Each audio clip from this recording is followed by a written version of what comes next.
Bonjour à tous, vous écoutez l'émission Compte à rebours présentée par Thérèse Pan pour Radio Taïwan International.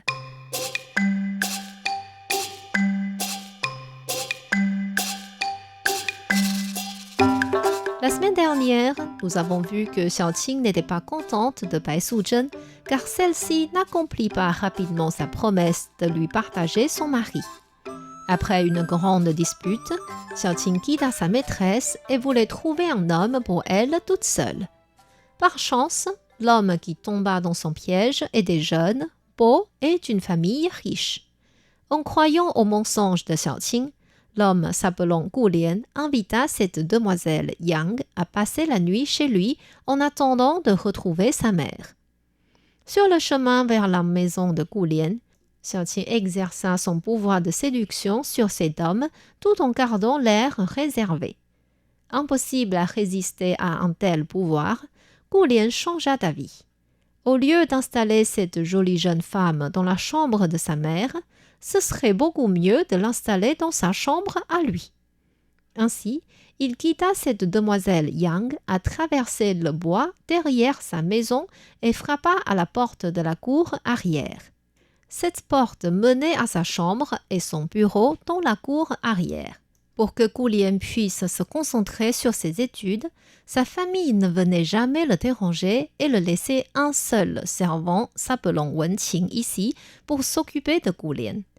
En entendant quelqu'un frapper à la porte, Wenqing alla lui ouvrir et vit que c'était son maître. Il avait l'impression que quelqu'un était derrière son maître, mais il n'arrivait pas à voir qui c'était, comme si la personne faisait exprès de se cacher. Wenqing se poussa de côté et voulait laisser entrer son maître et son ami, mais Gu Lian lui dit « Je vais fermer la porte. Va d'abord préparer du thé pour moi parce que j'ai très soif. » Avec doute, Wenqing s'en retourna vers la maison. Comme il trouvait son maître vraiment étrange ce jour-ci, il voulait voir qui était derrière lui. Il se cacha donc derrière une fausse montagne dans la cour pour guetter. Effectivement, son maître n'était pas seul. La personne qui entrait derrière était une jeune fille très jolie. Depuis ce jour-ci, Gu Lian restait tout le temps avec Xiaoqing sans rien faire d'autre. Comme Wenqing devait le servir, ce n'était pas possible qu'il ne soit pas au courant. Gu Lian lui interdit de dévoiler cela à sa mère en lui promettant de lui donner chaque jour une pièce d'argent. Mais au bout de 3 semaines, il ne lui donnait toujours rien. En plus, il devint de plus en plus maigre, de plus en plus pâle. Wenqing essaya plusieurs fois de lui donner des conseils de s'éloigner de cette fille ou de faire autre chose, et il fut corrigé à chaque fois. Finalement, Gu Lian tomba gravement malade et refusa de voir un médecin. Wenqing dit « C'est peu de choses si je ne reçois pas l'argent promis, mais ce sera trop grave si le maître perd la vie. » Ainsi, il alla voir la mère de Gu Lian avec inquiétude. Madame Gu était surprise de le voir des larmes aux yeux et demanda ce qui s'était passé. Wenqing se mit à genoux et dit « Maîtresse, je suis vraiment désolé. Je ne me suis pas bien occupé du jeune maître. Il y a une 20aine de jours, le jeune maître est revenu avec une jeune fille et depuis, son état de santé se dégrade. Il m'interdit d'informer les autres ni appeler un médecin. Je ne sais plus quoi faire, c'est pourquoi je viens vous demander de l'aide. » Mauvais servant, pourquoi me le dis seulement maintenant? Je vais d'abord voir mon fils et je trouverai une punition adéquate pour toi. En allant vers la cour arrière, Madame Gu se plaignit dans son cœur. Ciel, comment un lettré pourrait faire une chose pareille? Si son père à la capitale savait ce qui se passait ici, il dirait que je manque de capacité pour gérer la maison. Arrivant devant le lit de son fils, Wenqing ouvrit les rideaux de lit et Madame Gu fut choquée par l'apparence de son fils. Il était aussi maigre qu'un squelette et complètement sans énergie. Elle appela. « Mon fils, je suis venue de rendre visite. » comment te sens-tu maintenant ?» Gu Lian s'efforça d'ouvrir les yeux et dit tout essoufflé, « Maman, il n'y a rien de grave. Je serai guérie demain. » Farouche, Madame Gu ordonna à ses servantes d'aller chercher la fille dont parlait Wenqing et de la ramener ici. Or, les servantes cherchèrent partout dans la maison, la cour, même sous le lit, sans trouver personne. Wenqing se gratta la tête et dit « C'est bizarre. Avant que j'aille vous voir, elle était encore assise sur ce lit. Pourquoi maintenant on ne la retrouve plus? Si ça se trouve qu'elle est une créature ?» La joue de Wenqing reçut une claque. Il dit aux servantes « Qui m'a tapé ?»« Nous sommes tous loin de toi. Comment pourrions-nous te taper ?»« C'est étrange. Dès que j'ai dit le mot créature... » « Aïe, encore une fois !» Une des servantes dit « Il semble que tu ne peux pas dire le mot créature. »« Aïe, je suis tapée aussi. Disons plutôt déesse. Mais où est-elle ?» Madame Gu regarda dans la chambre sans voir la trace de cette fille et commença à avoir peur. Elle ordonna « Déménagez le jeune maître dans la maison devant. » Or, la voix de Xiaoqing se leva à ce moment-là. « Celui qui ose déménager Gu Lian perdra sa tête. » Wenqing dit vers le vide « Puisque vous êtes une déesse, pourquoi ne sortez-vous pas et restez caché dans l'obscurité ?» Madame Gu dit à Wenqing, mais bien sûr, c'était pour que la fille puisse entendre. « Wenqing, tu as déjà vu la déesse et tu sais comment elle est. La prochaine fois qu'elle réapparaît, supplie-la de ma part en disant que Gu Lian est notre fils unique. Nous souhaitons de tout cœur que la déesse puisse garder notre lignée de famille. Nous serons très reconnaissants de cette grande grâce. Le jeune maître est trop faible pour être déménagé ailleurs.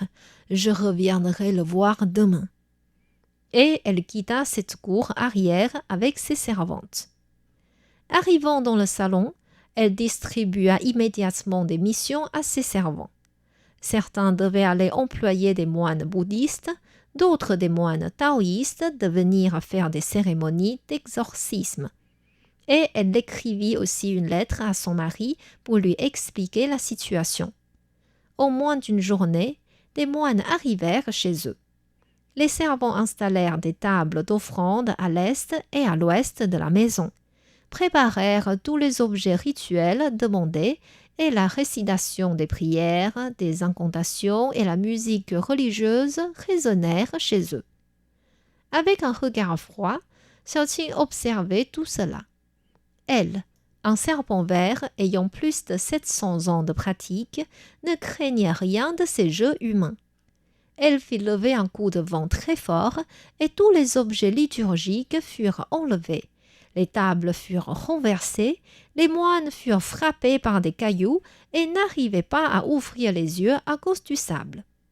Le ciel devint très sombre et tout le monde courait partout de panique. En peu de temps, les moines étaient tous repartis en laissant le désordre. Madame Gu n'avait plus d'idées et ne pouvait que demander à ses servants d'aller distribuer des affiches dans la ville sur lesquelles était marqué « Celui qui saura chasser les créatures de la famille Gu aura une récompense de 3000 pièces en argent. Celui qui saura soigner la maladie du jeune maître sera récompensé de la même somme. » Elle-même alla dans le temple du Bouddha Guanshi pria sincèrement pour la santé de son fils. Cette nouvelle se propagea de ville en ville et arriva à Suzhou. Bai Suzhen sentit un lien entre cette affaire et Xiaoqing. Elle calcula donc le yin et le yang avec ses doigts et comprit ce qui s'était passé. Elle se dit « Je lui ai dit qu'il ne faut pas s'approcher des hommes avant d'acquérir le pouvoir de réconcilier le yin et le yang, mais elle ne voulait pas m'écouter. Même si c'est son destin d'avoir ce lien avec M. Gu, Ce serait impardonnable aux yeux des dieux si la lignée de cette famille soit coupée à cause d'elle. Si je n'interviens pas, le ciel va tenir ma responsabilité envers elle.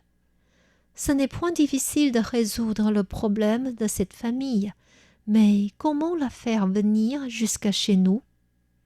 Bai Suzhen réfléchit un peu et trouva une solution. Ce soir-là, Xu Xian avait un repas chez des amis et ne reviendrait que très tard. Elle profita de cette occasion, se transforma en Bouddha Guan Shi Yin et alla dans la chambre de Madame Gu sur son nuage.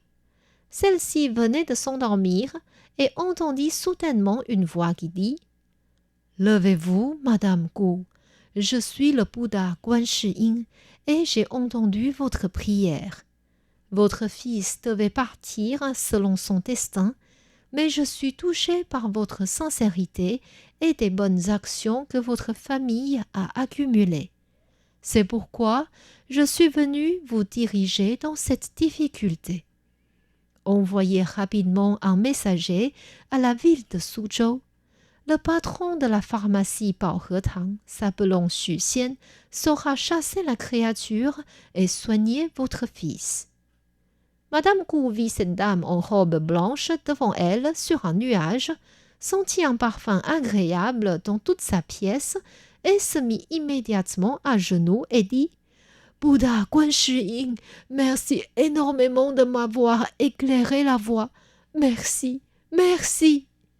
Et elle se prosterna plusieurs fois devant ce Bouddha qui s'éleva et disparut dans le ciel.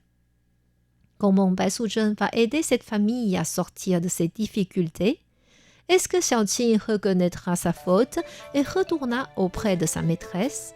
Je vous invite à revenir la semaine prochaine pour la suite de l'histoire.